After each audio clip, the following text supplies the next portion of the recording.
Hello there! Welcome to Obi-Wan Studios. My name is Justin, and today I'm going to be reviewing one of the most anticipated sets for the channel that I've at least had sealed for a long time, the 10186 Buildable General Grievous. Ever since I got back into LEGO Star Wars, this was a set that I've just been dying to review on the channel and actually build an experience for myself, and today I'm super excited to be doing just that. This General Grievous released in May of 2008 for $90 and it retired at the end of 2008. So in terms of LEGO Star Wars sets and their average shelf life, this one was rather short. Today, if you want one sealed in the box like my example, it's going to cost you about $430 based on sales data from Brick Economy. This set contains 1,085 pieces, although worth noting on my box here, it doesn't actually state that. That's because this is a European version of the set and they don't include the set numbers on them. It's kind of just a North American thing. So one odd detail about my specific version that I'm not used to when it comes to LEGO Star Wars sets. As for the rest of the details of the box, I just think the build looks so awesome with Utapau in behind it. It really looks like a shot out of Revenge of the Sith, and that way completing the scene. There is a window on the front of the box as well, which shows the display stand, as well as Grievous's ability to turn around on it. Moving to the back of the box, we see the same shot of the build, but this time you can make out the stand and the display plaque, and the build's features are highlighted too. But from the front, that's just such a cool looking box, and like I mentioned, I'm very excited to open this one up and build it, and then, of course, review it as well. Alright, as you guys watch me unseal the set, if you haven't subscribed to my YouTube channel already and want to support my reviews, please make sure you subscribe. Now, let's unbox General Grievous. Okay, now I gotta be honest with you guys, I'm not entirely sure how this opens up now that I've actually taken the seals off of it. I think it just opens up this way and it'll actually kind of tilt off with part of the box staying attached on the far side. So we're gonna find out together if that's exactly how this thing opens up. I'm a little perplexed, I'm gonna be honest.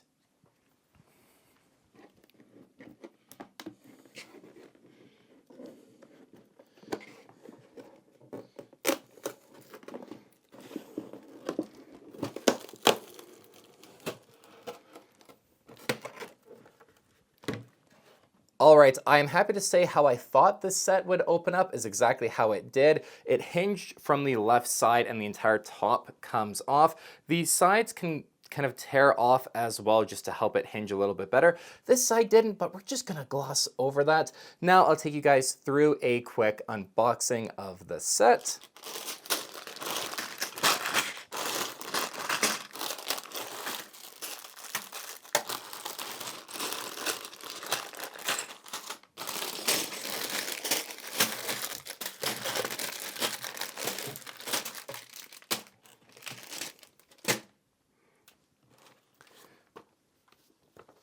Oh, okay. So this set has two instructions manuals, which I think is pretty cool. I didn't expect it to have that, or actually as many bags as it does too. I didn't think we were going to get that much actually out of this build. But here we are, two instructions manuals and a lot of bags. I actually have to count how many bags we have gotten to give you guys a total. And then just our small sticker sheet for the display plaque. This would have looked so incredible if it was printed, but you know what? It'll work just fine. All right, with everything taken out of the box and organized on my table, we have 17 total unnumbered bags, the two instructions manuals, and then the sticker for the General Grievous plaque as well. One thing that I noticed with this set, because it's from 2008, that I just think is super cool is how the back of the very first instructions manual shows some of the original Clone Wars sets. Sets that I don't actually own yet, but I want to acquire some of them and review on the channel in the nearish future, probably next year. But I'm going to go now and build General Grievous, and I'll check back in with you guys once he is completed. All right, General Grievous is all built.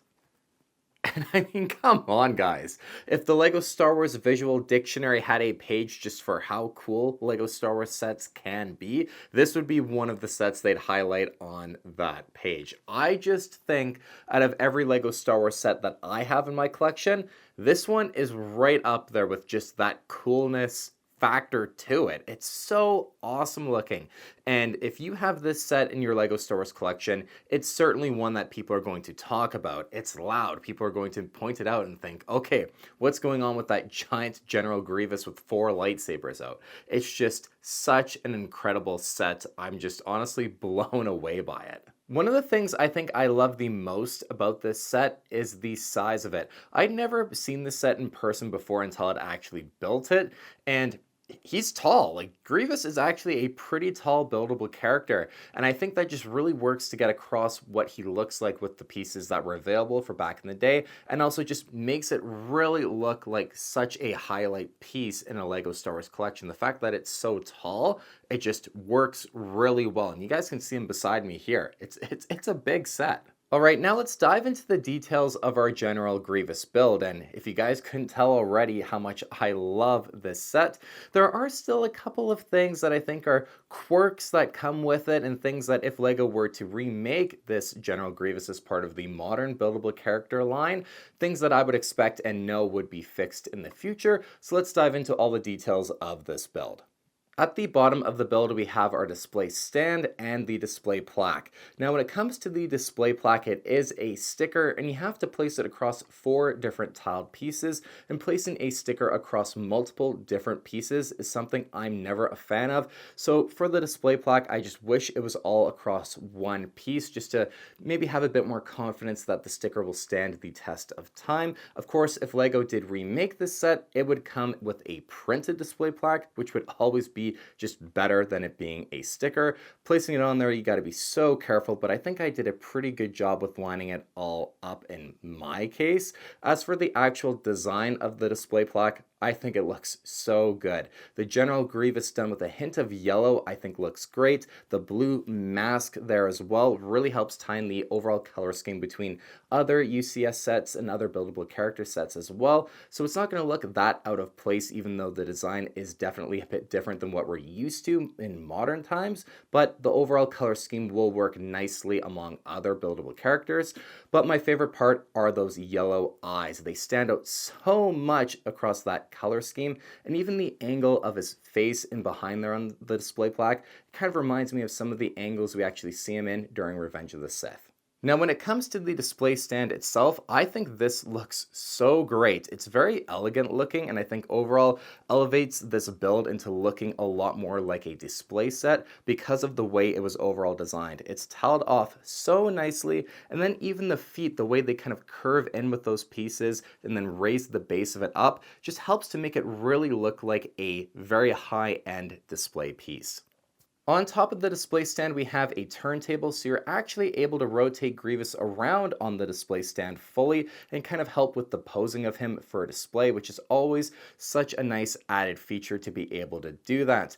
Now, Grievous is also built right into the display stand with his feet, so you don't actually just place him on the stand. The build kind of starts with the feet and then works its way up, so he's pretty stable. Even though while you're watching me talk and kind of go over all these details beside the build, you can probably notice that the build shakes a little bit as I might bump into my table. And if I move my table a little bit more, you can really see that, especially with his arms and the lightsabers, he does shift and wobble a decent amount actually, but I have to say, even though it might appear that the build is a little fragile, I've noticed no issue in its having a risk of it wanting to fall over or pieces to fall off or anything. It's actually very sturdy and stable. It just has a bit of wobble to it, but that's not a bad thing. As I already mentioned, the feet for Grievous are built right into the display stand, but their design doesn't really make it look that way. I really do love the 2 talons on the front of his feet too. That always just reminds me of their final duel between Grievous and Obi-Wan, where he's trying to stomp on Obi-Wan's head with his 2 talons. I think that overall looks really great.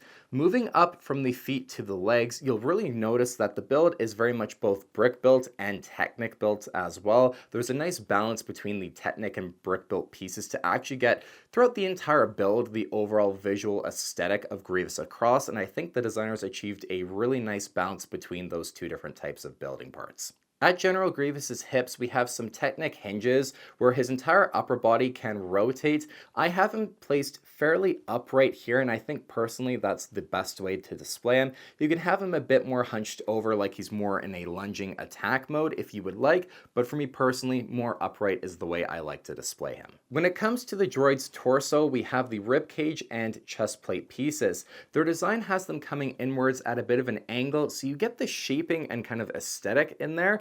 But their design also allows for a little bit of a play feature when it comes to this display set, and it's the ability to pull apart the ribcage and chestplate pieces to expose Grievous's organs, much like Obi-Wan does during their final battle. With all of those pieces pulled apart, you can see General Grievous's organs are built in there, which looks really cool. You have this Volt-colored translucent dish piece that covers them all up too, and it just adds a nice bit of color to Grievous's midsection too. On the outsides of either chest plate, you have one little sticker as well, just for a little bit of extra detail. Turning General Grievous around, here's a look at his back. Overall, the larger white brick pieces help to build in some more of his armor. There's not much to the back section of him, and you're never going to see this when he's on display, but it overall looks pretty nice. Moving up towards Grievous's head, this is one area that I definitely can see some argument where it doesn't look the best and definitely a bit aged for what LEGO could do at the time. We have a few different black pipe pieces which help to show off all the different tubes that go up to his vocal projector and all of those sorts of things, which look really good. The overall neck plate piece definitely is a bit wonky looking, but hey, I still think it looks pretty nice. And then his actual head in terms of the mask shape, I really do like personally. The very front part with his vocal projector could look a little better, sure, but overall I think the design looks really great and kind of has that LEGO charm to it. One part about his face mask that I really do like with this build is how where the eyes are, you can actually make out part of the dark red pieces as well as the translucent yellow pieces for his actual eyes. So you see some of the skin underneath behind the mask and the eyes as well. How they incorporated that in there I think looks really great, and it's something you won't notice unless you're right up and close to the build. General Grievous's head is on a ball joint as well, so you can adjust it for display and really get the angle that you'd like it to be in, which is always just an added bonus. And then we have General Grievous's arms. In this form here, he has all 4 arms displayed out and ready to attack with all 4 lightsabers, but if you want to have him with just 2 arms in kind of his more normal form, you can actually take off the top 2 arms and place these larger shoulder pads in their place for just a bit of a bulkier look with that shoulder armor. But for me personally, the best way to display him, I think clearly, is with all 4 arms out, all 4 lightsabers drawn. It just looks so much cooler this way, in my opinion. When it comes to Grievous's arms, the design of them is pretty much identical for all 4. What I really like is the addition of these angular plate pieces on the back of his forearms. I just think those look like armor panels that Grievous would actually have, so I'm a big fan of those pieces. And then for the hands, we have 3 different finger joints to complete the arms. Moving on to Grievous's lightsaber, he has the accurate 2 blue blades and 2 green blades. But here is kind of another quirk with this set that I'm not the biggest fan of, and it's the fact that the green lightsaber blades don't really look like they're green. They're more of that Volt color where it's not quite translucent yellow, not quite translucent green. So that color overall doesn't look the best with the build. And the other thing with this build is the actual design of the blades. It's not the best either because you use these long white pipe pieces and then place all of these cylinders on it to create the blade shape. When I built all 4 of them, none of them were straight. They all were kind of wonky curved and just, they didn't look like a lightsaber blade should. So I actually had to take them, lay them flat on the table, make sure all of the cylinders were placed together as tightly as possible, and then roll them out to try and straighten them to make them look anything remotely like lightsaber blades. I think I did a pretty good job, but it certainly was a bit of a downside when it came to the actual building technique for them. That just wasn't the best, and I could see them even maybe sagging over time as well while it's displayed. Moving down to the lightsaber hilts, they are all different as well. So it really does look like Grievous took different lightsabers from 4 fallen Jedi. So having different designs for all of them, I really do appreciate. The hilts, in order to attach them to the hands, are attached by these T-bar pieces that go right into the lightsaber hilt and then into Grievous's index fingers. One thing with this that I didn't realize when I initially built it is that these T-bar pieces you don't want placed tight up against Grievous's hands and the lightsaber hilt. You want them placed where everything's attached and there's no risk of it falling off, but just enough so that it's like that, because if you have it tight up against Grievous's hands and the lightsaber hilt, his fingers won't really close around the lightsaber hilts, and it doesn't look the best. I had done it that way at first, and I stepped back, was admiring the build, and just thought, okay, his hands really don't close around those lightsabers, but then kind of giving everything enough room to position it just so and allow the hands to close in a little bit more on them, it looks a lot better. So if you have this set or get it in the future, make sure you do that. Now, the last thing that I'll say when it comes to the arms and the lightsabers is how you see I have mine here where he has his 2 top arms kind of up, ready to attack down on his opponent, and then the bottom ones are pointed more inwards for blocking. You can really play around with how the arms actually are placed in, the angles of them, and how it looks. There is a lot of different poses you can actually have Grievous in with all of the arms out. It's really up to you and how you want to display it. Personally, this is kind of what I like the best, and it's very similar to how he looks on the front of the box as well. Alright, so what do I think of the Buildable General Grievous? This set might be one of my favorite LEGO Star Wars sets of all time. There are no sets in my collection that I can think of, at least off the top of my head, that I like more than this one, or I think it's just cooler than this one. Like I mentioned earlier on, this set is sure to be a highlight of anyone's LEGO Star Wars collection, and people will notice this set. It's loud. They'll ask, okay, what's up with that big Buildable General Grievous? All 4 arms are out on display. That's a really cool set. People will notice this. It will for sure be a talking point, and I just think it's fantastic. Is it perfect though? Of course not. It's an older set. There are some things that do look a bit dated or just don't translate the best from what General Grievous looks like into the build. But overall, you can tell the designers really tried with this set and their efforts do come through in the build. I think it looks so great, especially for the time. For $430 though, is this set worth picking up sealed today? Let me put it to you guys this way in kind of the best analogy that I can come up with. The Buildable Chewbacca is $200, and it's a set that I actually don't own, although the completionist part of me thinks I need to grab one before it retires, but I am happier spending double on this set than I would be spending $200 on that Chewbacca and then having $200 spare. This set is worth way more to me than that Chewbacca set is at retail, if that makes sense, and you guys get what I'm trying to say here. To me, this set was kind of worth buying at that price, and you guys might think I'm crazy, but that's just genuinely how I feel about this set. I feel like it's heavily underrated and not talked about near enough when it comes to legendary LEGO Star Wars sets. Thank you for watching my review on the 10186 General Grievous. If you enjoyed this review, I did document the entire building process of it on my second channel, OB2 Studios, which is for vlogs, Q&As, building videos, and just other stuff that's different from my general reviews. I'll link that video in the description down below if you want to check that video out and actually watch me build General Grievous, kind of a speed build time-lapse sort of video. If you did like the video as well, always leave a like. It helps out the channel, and if you haven't subscribed already, please do if you want to support my channel and my reviews, as that's truly the best way to go about it. Thank you again for watching, and I will see you on the next LEGO Star Wars review.